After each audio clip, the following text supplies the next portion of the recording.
വാർത്താ സമ്മേളനം പിടിയിലാവുകയും ചെയ്തല്ലോ. ഇതെന്താ പോലെ രണ്ട് ജോലിക്കാരാണ് അവിടെ പിടിയിലായത്. പ്രധാനമായും കയ്യേറിയവരെ അല്ല പിടികൂടിയിരിക്കുന്നത്. അല്ല അതുപോലെ രണ്ട് ജോലിക്കാരെ പിടിക്കുന്നു. കയ്യേറ്റക്കാരെ പിടികൂടിയോ? ഈ കയ്യേറ്റത്തിന്റെ പേരിലാണല്ലോ ഇത്രയും വലിയ കോലാഹലം. സാധാരണക്കാരന് ഭൂമി കൊടുക്കുന്ന കാര്യത്തിലല്ലോ ശ്രീ വിജയരാഘവൻ പ്രശ്നത്തിൽ കോലാഹലം കലഹം ഉണ്ടാക്കലില്ല. അതുകൊണ്ട് ഒരു കാര്യമില്ല. രമ്യമായിട്ട് പ്രശ്നം പരിഹരിക്കാനുള്ള പരിശ്രമം നടക്കേണ്ടത്. രമ്യമായി കാര്യങ്ങൾ പരിഹരിക്കാനുള്ള ശ്രമമാണോ നടക്കുന്നത് ശ്രീ സത്യൻ മൊകേരി? രമ്യമായി കാര്യങ്ങൾ പരിഹരിക്കാനാണോ? ഇന്നലെ മുഖ്യമന്ത്രി യോഗം വിളിച്ച ശേഷം എം മണി ഇങ്ങനെ ഒരു പ്രസംഗം നടത്താൻ പാടുണ്ടായിരുന്നു. ആ പ്രസംഗം ഒഴിവാക്കേണ്ടതായിരുന്നു. ആ പ്രസംഗം ശരിയായില്ല. കാരണം LDFന്റെ നയത്തിനനുസൃതമായി കയ്യേറ്റ ഭൂമി ഒഴിപ്പിക്കുന്നതിന് വേണ്ടി തീരുമാനങ്ങൾ എടുത്തിട്ടുണ്ട്. LDF തന്നെ തീരുമാനിച്ചിട്ടുണ്ട്.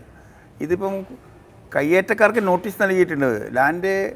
കയ്യേറ്റ ഭൂമി ഒഴിപ്പിച്ചെടുക്കുന്നതിന് വേണ്ടി 1957 ഭൂസംരക്ഷണ ആക്ട് പ്രകാരം ഈ കുരിശുള്ള സ്ഥലത്ത് കുരിശ് ഒഴിവാക്കുന്നതിന് വേണ്ടി നോട്ടീസ് കൊടുത്തിട്ടുണ്ട്. നോട്ടീസ് കൊടുത്തിട്ട് നിശ്ചിത സമയം കഴിഞ്ഞിട്ട് ആ കുരിശ് മാറ്റാൻ തയ്യാറായില്ല. അതുപോലെ തന്നെ കയ്യേറ്റം നടത്തിയിട്ടുള്ള വൻകിടക്കാർക്ക് ആയിട്ടുള്ള ആളുകൾക്ക് പലർക്കും നോട്ടീസ് കൊടുത്തിട്ടുണ്ട്. ആ നോട്ടീസ് കൊടുത്തിട്ടും ഭൂമി ഒഴിയാൻ തയ്യാറാകുന്നില്ലെങ്കിൽ, കയ്യേറ്റത്തിൽ നിന്ന് മാറാൻ തയ്യാറാകുന്നില്ലെങ്കിൽ ആ നിയമം അനുസരിച്ചുള്ള നടപടികൾ എടുക്കാനുള്ള അധികാരം ആ ആക്ടിൽ ജില്ലാ ഭരണകൂടത്തിനും ജില്ലാ കളക്ടർക്കുണ്ട്. ആ പവർ ഉപയോഗിച്ചപ്പോൾ അതിനെതിരായി രംഗത്ത് വന്നത് ശരിയായില്ല. അപ്പോൾ കുരിശിൻ്റെ കാര്യം പറയുന്നു. 6 മണിക്ക് ശേഷമാണ് കുരിശിൻ്റെ പ്രശ്നം വന്നത്. 6 മണി വരെ ഒരു വിഷയം ഉണ്ടായിട്ടില്ല.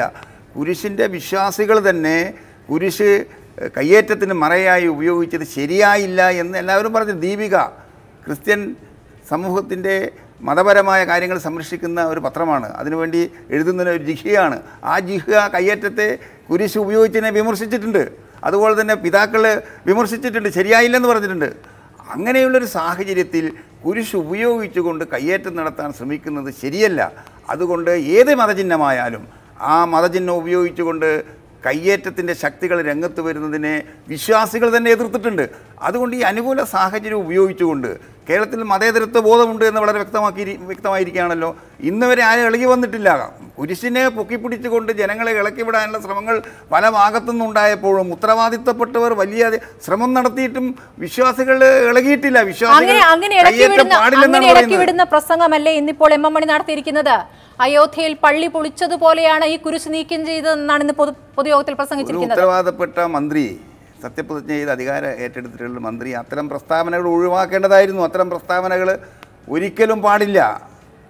അത് ശരിയല്ല. അത് അദ്ദേഹമാണ് അത് ചിന്തിക്കേണ്ടത്. അങ്ങനെ പറഞ്ഞത് ശരിയാണെന്ന് അദ്ദേഹം ചിന്തിക്കട്ടെ എന്നാണ് എനിക്ക് പറയുന്നത്. സ്വയം വിമർശനം എന്ന് പറയുന്നൊരു കാര്യമുണ്ടല്ലോ. സ്വയം വിമർശനപരമായിട്ട് അദ്ദേഹം ചിന്തിക്കട്ടെ. അങ്ങനെ പറയാൻ പാടില്ല. അത്തരം പ്രസ്താവനകൾ ഒഴിവാക്കേണ്ടതാണ് എന്നാണ് എൻ്റെ അഭിപ്രായം. Shri K S Haridas, spirit ഇൻഡ്യൂസുകാർ ഇന്ന് വാർത്താ സമ്മേളനം നടത്തി പറയുകയാണ്, ഞങ്ങൾക്കവിടെ ഭൂമിയില്ല, ഞങ്ങൾ അവിടെ കാലങ്ങളായി നിലനിന്നിരുന്ന ഒരു കുരിശ് അത് ദ്രവിച്ചു പോയപ്പോൾ പകരം വെച്ച് നൽകുകയാണ് ചെയ്തതെന്ന്. പക്ഷേ ആ കുരിശ് നീക്കം ചെയ്ത സ്ഥാനത്ത് പുതിയ കുരിശ് ഞങ്ങൾക്ക് വെച്ചു തരണമെന്ന് ഞങ്ങൾ സർക്കാരിനോട് ആവശ്യപ്പെടുകയാണെന്ന് പറയുകയാണ്. ഇതിനുള്ള ധൈര്യം അവർക്ക് എങ്ങനെയാണ് ലഭിക്കുന്നത്? Shri K S Haridas. സ്മൃതി, അതിൻ്റെ കൂട്ടത്തിൽ ഒരു കാര്യം കൂടി പറഞ്ഞു. ആ കുരിശ് അവിടെ കഴിഞ്ഞ 60 വർഷമായിട്ടുണ്ട് എന്നുള്ളത്. അതാണ് അതിലും പ്രധാനം.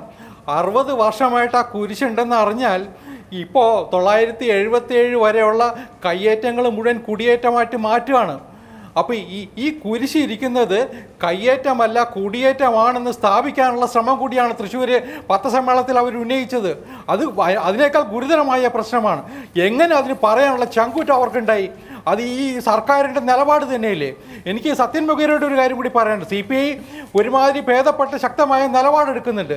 പക്ഷേ ഇന്നലെ ആ സബ് കളക്ടറെ ആക്ഷേപിച്ചപ്പോൾ ഈ റവന്യൂ മന്ത്രിയുടെ വായിൽ നിന്ന് ഒരു സംരക്ഷിക്കാനുള്ള ഒരു ശ്രമം ഉണ്ടായില്ല. ഇന്നും പരസ്യമായിട്ട് ആ സബ് കളക്ടറെ ഇപ്പോൾ പിണറായി വിജയൻ പറയുന്നുണ്ടല്ലോ, മന്ത്രിസഭ അറിഞ്ഞില്ല, സർക്കാർ അറിഞ്ഞില്ല എന്ന്. ഈ റവന്യൂ മന്ത്രി അറിഞ്ഞുകൊണ്ടല്ലേ ഈ നടപടികൾ മുഴുവൻ സ്വീകരിച്ചത്? റവന്യൂ വകുപ്പ് അറിഞ്ഞുകൊണ്ടല്ലേ നടപടികൾ മുഴുവൻ സ്വീകരിച്ചത്? ആ സമയത്ത് എന്തുകൊണ്ടാണ് ഈ റവന്യൂ വകുപ്പ് മന്ത്രി പരസ്യമായിട്ട് വന്നിട്ട് ഞാൻ പറഞ്ഞിട്ടാണ് അത് ചെയ്തതെന്ന് പറയാതിരുന്നേ? അങ്ങനെയാണെങ്കിൽ ആ ചെറുപ്പക്കാരൻ്റെ മനസ്സിന് എന്തൊരു ആശ്വാസം ഉണ്ടാകുമായിരുന്നു. ഇത്രയും ശക്തമായിട്ട് നിലപാടുകൾ സ്വീകരിക്കുന്ന IAS ഉദ്യോഗസ്ഥന്മാർക്ക് അവരുടെ കയ്യും കാലും കെട്ടിയിടുന്ന അവസ്ഥ ഉണ്ടാകും നാളെ. പക്ഷേ ഇന്നിപ്പോൾ കാര്യങ്ങൾ കുറച്ച് മാറിയെന്ന് തോന്നുന്നു. ഇന്നിപ്പോൾ റവന്യൂ മന്ത്രി കുറച്ചുകൂടി ആത്മവിശ്വാസത്തോടു കൂടി തന്നെയാണ് കയ്യേറ്റം ഒഴിപ്പിക്കലൊക്കെ അതിന്റെ മുറയ്ക്ക് തന്നെ മുന്നോട്ട് പോകുമെന്ന് അദ്ദേഹം ഉറപ്പിച്ചു പറയുന്നു. കാനവും അങ്ങനെ തന്നെയാണ് പ്രതികരിച്ചിരിക്കുന്നത്. ശരിയാണ് സ്മൃതി, കാനം പറഞ്ഞിട്ടുണ്ട്. പക്ഷെ റവന്യൂ മന്ത്രി പരസ്യമായിട്ട് അവിടുത്തെ ഇടുക്കി ഡിസ്ട്രിക്ട് കളക്ടറെയും ദേവികുളത്തെ RDOയെയും സംരക്ഷിക്കേണ്ട ഉത്തരവാദിത്വം ഉണ്ടായിരുന്നു.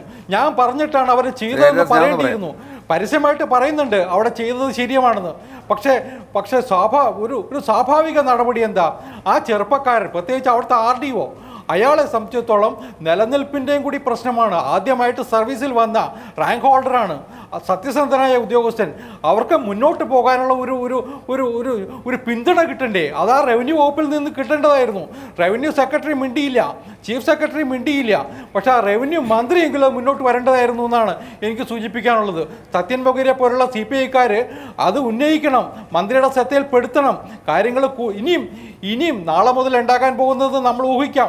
കാരണം അവിടെ രാജേന്ദ്രനോടും അതുപോലെ തന്നെ MM മണിയോടും സംസാരിച്ചിട്ട് കാര്യങ്ങൾ മുന്നോട്ട് കൊണ്ടുപോകാൻ പറ്റുള്ളൂ എന്ന് പറഞ്ഞാൽ എന്താ നടക്കാൻ പോകുന്നതെന്ന് നമുക്കറിയാം. ഈ സബ് കളക്ടർക്ക് ഇന്നിപ്പോൾ MM മണി നടത്തിയ പ്രസംഗം നമ്മൾ കണ്ടു. ഈ സബ് കളക്ടർക്ക് നാളെ ഈ MM മണിയുടെ മുമ്പിൽ ചെന്ന് നിൽക്കുമ്പോൾ എന്തായിരിക്കും കിട്ടാൻ പോകുന്നത്? ആ നിലയിലേക്ക് ആ ചെറുപ്പക്കാരനെ ആക്ഷേപിക്കുന്ന സ്ഥിതി ഉണ്ടായിക്കഴിഞ്ഞാൽ അത് വളരെ മോശമാണ്. നമ്മുടെ സിവിൽ സർവീസിന് തന്നെ ദോഷം ചെയ്യും. അതുണ്ടാകാൻ പാടില്ലാത്തായിരുന്നു. അത്തരം കാര്യങ്ങളിൽ കൂട്ടായ പരിശ്രമം ഉണ്ടാവണം. CPIയുടെ ഭാഗത്ത് മാത്രമല്ല, ഈ മന്ത്രിസഭയിൽ അദ്ദേഹത്തിന് പിന്തുണ കിട്ടിയില്ലെങ്കിൽ ഞാൻ പറയുന്നു, ഇപ്പോൾ ഇടുക്കിയിൽ അല്ലെങ്കിൽ മൂന്നാറിൽ എന്തെങ്കിലും ചില നീക്കങ്ങൾ നടന്നിട്ടുണ്ടെങ്കിൽ അതൊക്കെ അട്ടിമറിക്കപ്പെടും. വിജയരാഘവൻ്റെ വാക്കുകളിൽ നിന്ന് വ്യക്തമാണ്, ഒരു കുറ്റവാളിക്കെതിരെ നടപടിയെടുക്കാൻ പാടില്ല എന്നാണ്. അതിലെ ബിറ്റ്വീൻ ദ ലൈൻസ് വായിച്ചാൽ നമുക്ക് മനസ്സിലാവുക. ആര് കയ്യേറിയിട്ടുണ്ടെങ്കിലും എന്ത് കയ്യേറ്റമാണെങ്കിലും സംസാരിച്ച് പ്രശ്നങ്ങൾ പരിഹരിച്ചുകൊണ്ട് മുന്നോട്ട് പോകണം. ഇതാണ് വിജയരാഘവൻ ഉദ്ദേശിക്കുന്നത്. അപ്പോൾ അവിടുത്തെ ഭൂസംരക്ഷണ നിയമമൊന്നുമല്ല അവിടെ പ്രശ്നം. അവിടുത്തെ ഉദ്യോഗസ്ഥന്മാരുടെ ശക്തിയോ അല്ലെങ്കിൽ അവരുടെ ഉന്മേഷവും അല്ല പ്രശ്നം. പ്രശ്നങ്ങൾ പരിഹരിച്ചിട്ട് ഒരാളുടെയും ദേഹത്ത് തൊടാതെ ഈ കയ്യേറ്റക്കാരെ മുഴുവൻ സംരക്ഷിക്കുന്ന നിലപാടിലേക്ക് പോകണം എന്നതാണ് വിജയരാഘവൻ നൽകിയ സന്ദേശം. അത് കേരളത്തിന് ഗുണാവില്ല.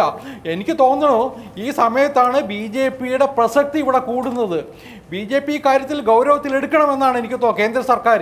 കാരണം ഇതൊരു ഫോറസ്റ്റ് ലാൻഡ്. അപ്പോൾ ഹരീഷ് വാസുവിനോട് ഞാൻ സംസാരിക്കുകയായിരുന്നു. ഇടുക്കിയിലെ ബഹുഭൂരിപക്ഷം ഭൂമിയും ഫോറസ്റ്റ് ലാൻഡാണ്. ഫോറസ്റ്റ് ലാൻഡിൽ കൈവച്ചാൽ ഇടപെടാനുള്ള അധികാരം കേന്ദ്ര ഭരണകൂടത്തിനുണ്ട്. ഹരീഷ്, അങ്ങനെ കേന്ദ്രത്തെ ഇങ്ങോട്ടേക്ക് വിളിച്ചു വരുത്തുകയാണോ CPM ചെയ്യുന്നത്? ഇപ്പോൾ CPI നേതാക്കളും റവന്യൂ മന്ത്രിയും ഇന്ന് പുതിയൊരു ആത്മവിശ്വാസം കാണിക്കുന്നുണ്ട്. അത് എത്രത്തോളം നടപ്പാകുമെന്ന് കരുതാനാകും? സ്മൃതി, അതാണ് ഞാൻ ഭയക്കുന്നൊരു സംഗതി. സ്റ്റേറ്റിൻ്റെ പൂർണ്ണമായ അധികാരപരിധിയിലുള്ള ലാൻഡ്, ഫോറസ്റ്റ്, പ്രത്യേകിച്ച് റവന്യൂ വകുപ്പ് പട്ടയം കൊടുക്കാനിരിക്കുന്ന ഒരു മേഖല, അവിടെ പതിനായിരക്കണക്കിന് ആളുകൾ പട്ടയവും കാത്തിരിക്കുന്ന ഈ സമയത്ത് റവന്യൂ വകുപ്പിനെ കൊണ്ട് പരിഹരിക്കാവുന്ന ഈ പ്രശ്നം, അവിടുത്തെ ഒരു സബ് കളക്ടറെ കൊണ്ടും ഒരു ജില്ലാ കളക്ടറെ കൊണ്ടും സംസ്ഥാന സർക്കാരിന് പരിഹരിക്കാവുന്ന ഒരു പ്രശ്നം വഷളാക്കുകയും അവിടെ കയ്യേറ്റങ്ങൾ പ്രാദേശികമായി ഒഴിപ്പിക്കാൻ കഴിയില്ല എന്ന നിലപാടുണ്ടാക്കുകയും കേന്ദ്ര സർക്കാരിൻ്റെ ശ്രദ്ധ അതിലേക്ക് കൊണ്ടുവരികയും ഏറ്റവും ഒടുവിൽ രാജ്യസഭയിൽ കേരളത്തിൻ്റെ NDAയുടെ വൈസ് ചെയർമാൻ തന്നെ നടത്തിയ പ്രസംഗത്തിലൂടെ മൂന്നാറിലും CHRലും വലിയ തോതിലുള്ള ഫോറസ്റ്റ് കൺസർവേഷൻ ആക്ടിൻ്റെ വയലേഷൻ നടന്നിട്ടുണ്ട് എന്ന 2010 റിപ്പോർട്ട് ഞാൻ ബഹുമാനപ്പെട്ട സുപ്രീം കോടതി എംപവേർഡ് കമ്മിറ്റിക്ക് മുമ്പാകെ എൻ്റെ പ്രൊഫഷനിൽ ആദ്യമായി അപ്പിയർ ചെയ്ത കേസാണ് മൂന്നാർ കേസ്. ആ കേസിൽ കേന്ദ്ര സർക്കാർ ഒരു പ്രത്യേക സംഘത്തെ അയക്കുകയും ഇത് മുഴുവൻ ഫോറസ്റ്റ് ലാൻഡ് ആണെന്ന് അഫിഡവിറ്റ് സമർപ്പിക്കുകയും ചെയ്തിട്ടുണ്ട്. തീർച്ചയായിട്ടും ഇതിൻ്റെ വയലേഷൻ നടന്നിട്ടുണ്ടെങ്കിൽ കാലാകാലങ്ങളിലുള്ള റിപ്പോർട്ടുകളെല്ലാം സംസ്ഥാന സർക്കാരിനെതിരാണ്. ചീഫ് സെക്രട്ടറിയുടെ ഉൾപ്പെടെയുള്ള റിപ്പോർട്ടുകളെതിരാണ്. രാജൻ മധേക്കർ കമ്മിറ്റി റിപ്പോർട്ട് മുതൽ ഇങ്ങോട്ടുള്ള ഏറ്റവും ഒടുവിലെ നിവേദിത ഹരൻ കമ്മിറ്റി റിപ്പോർട്ട് ഉൾപ്പെടെ അവിടെ റവന്യൂ വകുപ്പും സംസ്ഥാന സർക്കാരും പൂർണ്ണമായി ഫോറസ്റ്റ് സംരക്ഷിക്കുന്നതിൽ പരാജയമാണ് എന്ന് പറഞ്ഞ സ്ഥിതിക്ക് കേന്ദ്ര സർക്കാരിന് ഇതിൽ കർശനമായ ഇടപെടൽ നേരിട്ട് നടത്താനുള്ള അധികാരമുണ്ട്. വെറുതെ സംസ്ഥാന കേന്ദ്ര വലിച്ചഴിക്കുക മാത്രമല്ല. KVS ഹരിദാസും ഹരീഷും പറഞ്ഞ കാര്യങ്ങൾ കേട്ടല്ലോ. കേന്ദ്രത്തെ ഇങ്ങോട്ട് വിളിച്ചു വരുത്തുകയാണ്, BJPയെ ഇങ്ങോട്ട് വിളിച്ചു വരുത്തുകയാണ് എന്നുകൂടി അർത്ഥം വരുന്നു. അതിനുള്ള സാഹചര്യം CPM ഒരുക്കുകയാണോ ശ്രീ വിജയരാഘവൻ? ഇവർ ഞങ്ങളെ പേടിപ്പിക്കരുത്. ഈ രണ്ടാളിൽ ഇരുന്നിട്ട് നമ്മളെ ഭയപ്പെടുത്തിയിട്ട് ഈ നാടിൻ്റെ വസ്തുനിഷ്ഠ സാഹചര്യങ്ങളെ വിലയിരുത്തിയിട്ടും മനസ്സിലാക്കിയിട്ടുമാണ് നമ്മളൊരു കാര്യത്തിന് പരിഹാരം കാണേണ്ടത്. അവിടുത്തെ കൃഷിക്കാരൻ്റെ പ്രശ്നം, അവിടുത്തെ ഭൂരഹിതൻ്റെ പ്രശ്നം, അവിടുത്തെ കയ്യേറ്റത്തിൻ്റെ പ്രശ്നം, ഇതൊക്കെ പരിഹരിക്കപ്പെടേണ്ടതാണ്. വളരെ ശാന്തമായി നമ്മുടെ സാധ്യതകളെ ഉപയോഗപ്പെടുത്തി എല്ലാ വിഭാഗം ജനങ്ങളുടെയും പ്രശ്നങ്ങൾക്ക് പരിഹാരം കാണാനും മൂന്നാറിനെ നല്ലൊരു പ്രകൃതി സന്തുലനമുള്ള പ്രദേശമായി സംരക്ഷിക്കാനുമുള്ള മുൻകൈയാണ് ഉണ്ടാവേണ്ടത്. അതിന് പകരം കോലാഹലം ഉണ്ടാക്കിയിട്ടും അപക്വമായി പെരുമാറിയിട്ടും നമുക്ക് ഈ പ്രശ്നം പരിഹരിക്കാൻ കഴിയില്ല. ആ നിലയിൽ കാര്യങ്ങളെ കാണാതെ പോകുന്നിടത്താണ് ആപത്തിവിടെ സംഭവിക്കുന്നത്. അതിൻ്റെ ചെലവിൽ CPM-ന് 2 കുറ്റം പറയാം എന്നുള്ള നിലയ്ക്കൊന്നും ഈ പ്രശ്നം പരിഹരിക്കാൻ കഴിയില്ല. മുഖ്യമന്ത്രിയെ കുറ്റം പറയുക, മണിയെ കുറ്റം പറയുക, ഞങ്ങളൊക്കെ പറയാത്തത് ഞങ്ങളെക്കുറിച്ച് പറയുക, അങ്ങനെ പറഞ്ഞ് ആക്ഷേപിച്ച് രസിക്കാനാണെങ്കിൽ അത് പറ്റും. CPM വിരുദ്ധത പറയാം, CPM-നെ വിമർശിക്കാം, അതിലൊന്നും തെറ്റുള്ള കാര്യമില്ല. മുഖ്യമന്ത്രിയോട് വിരോധം പുലർത്താം, അതിലും തെറ്റൊന്നുമില്ല. പക്ഷേ നമുക്കൊരു പ്രശ്നത്തിന് പരിഹാരം കാണല. അതിൽ മൂന്നാറിൻ്റെ പാരിസ്ഥിതിക സന്തുലനം പ്രധാനപ്പെട്ടതാണ്, അവിടുത്തെ കൃഷിക്കാരൻ്റെ പ്രശ്നം പ്രധാനപ്പെട്ടതാണ്, ഭൂരഹിതൻ്റെ പ്രശ്നം പ്രധാനപ്പെട്ടതാണ്. ഇവയൊക്കെ ആകെ പരിഹാരം കാണുന്നതിന് വേണ്ടിയുള്ള പ്രവർത്തനം നടത്തുമ്പോൾ ഇതൊരു വ്യക്തിയുടെ ഉത്തരവാദിത്തമല്ല, പൊതുസമൂഹത്തിൻ്റെ ഉത്തരവാദിത്തമുണ്ട്. ഗവൺമെൻറ്റിന് മുൻകൈ എടുക്കേണ്ടതുണ്ട്, ഉദ്യോഗസ്ഥന്മാർ പക്വമായി പെരുമാറേണ്ടതുണ്ട്. അതൊക്കെ കൂടി ചേർന്നിട്ടാണ് ഈ പ്രശ്നം പരിഹരിക്കുക. ആ നിലയിൽ ആ വിഷയത്തിന് പരിഹാരം കാണുന്നതിന് പകരം ഏതെങ്കിലും ഒന്ന് മാത്രം എടുത്ത് വലിയ കലഹവും കോലാഹലവും ഉണ്ടാക്കിയാൽ ഇതിപ്പോൾ പാവപ്പെട്ടവന്റെ ഭൂമി കയ്യേറ്റവുമായി ബന്ധപ്പെട്ട് ഒരു വിഷയത്തിലുണ്ടായ തർക്കമല്ലല്ലോ ശ്രീ A. വിജയരാഘവൻ. ടോം സഖറിയ എന്ന വൻകിട കയ്യേറ്റക്കാരൻ, അവരുടെ കുടുംബാംഗങ്ങൾ തന്നെ പൂർണ്ണമായും കയ്യേറ്റവുമായി ബന്ധപ്പെട്ട നിരവധി കേസുകളിൽപ്പെട്ടവരാണ്. സൂര്യനെല്ലിയിലെ വെള്ളുകുന്നേൽ കുടുംബാംഗമാണ് ഈ സ്പിരിറ്റ് ഇൻ ജീസസ് ഉടമ ടോം സഖറിയ. അദ്ദേഹത്തിന്റെ സഹോദരന്മാരും നിരവധി കേസുകളിൽ ആരോപണ വിധേയരായവരാണ്. ഉടുമ്പൻചോല തഹസിൽദാർ നൽകിയ റിപ്പോർട്ട് സർക്കാരിന്റെ മുന്നിലുണ്ട് ഇവർ നടത്തിയ കയ്യേറ്റങ്ങളെക്കുറിച്ച്. ഈ ടോം സഖറിയ തന്നെ 500 ഏക്കറോളം ഭൂമി, ഈ പാപ്പാത്തിച്ചോലയിലല്ല, അതല്ലാതെ തന്നെ 500 ഏക്കറോളം ഭൂമി കയ്യേറിയെന്ന റിപ്പോർട്ടും സർക്കാരിന്റെ മുന്നിലുണ്ട്. ഈ കേസിലെ നടപടിക്രമങ്ങളുമായി ഉദ്യോഗസ്ഥർ പോകുമ്പോഴാണ് മുഖ്യമന്ത്രിയുടെ പ്രതികരണം, ഇപ്പോൾ M.M. മണിയുടെ പ്രതികരണം ഉണ്ടായിരിക്കുന്നത്. അല്ലാതെ താങ്കൾ ആവർത്തിച്ചു പറയുന്ന കർഷകന്റെ, ഭൂരഹിതന്റെ, പാവപ്പെട്ടവന്റെ പ്രശ്നമല്ല വിജയരാഘവൻ. ഇതിൽ വളരെ കൃത്യമാണ്. മൂന്നാറിൽ കയ്യേറ്റം നടത്തിയ ഒരുപാട് ആളുകളുണ്ട്. ഇപ്പോൾ ഈ പറഞ്ഞ ആളുകളുണ്ട്, ഇവിടെ തന്നെ ചിലയുള്ള പ്രമാണിമാരുണ്ട്, ചില മാധ്യമ വണിക്കുകളുണ്ട്. ഇവരെല്ലാം മൂന്നാറിൽ കയ്യേറ്റം നടത്തി ഭൂമി കൈവശപ്പെടുത്തിയിട്ടുണ്ട്. ഞങ്ങളാരും കൈവശപ്പെടുത്തിയിട്ടില്ല, ഒരു CPM-നും കൈവശപ്പെടുത്തിയിട്ടില്ല, ഒരു മാർക്സിസ്റ്റ് നേതാവും കൈവശപ്പെടുത്തിയില്ല. അതുകൊണ്ട് ഞങ്ങൾക്ക് അതിൽ വേവലാതിപ്പെടേണ്ട ഒരു കാര്യമില്ല. ഇവിടെ നമ്മൾ ഈ പ്രശ്നങ്ങൾക്ക് ഓരോന്നിൻ്റെ പരിഹാരം കാണണമെന്നാണ് മുഖ്യമന്ത്രിയുടെ സാന്നിധ്യത്തിൽ ചേർന്ന യോഗത്തിൽ തീരുമാനിച്ചിട്ടുള്ളത്. അതെല്ലാറ്റിനും പരിഹാരം കാണുകയാണ് വേണ്ടത്. കൃഷിക്കാരുടെ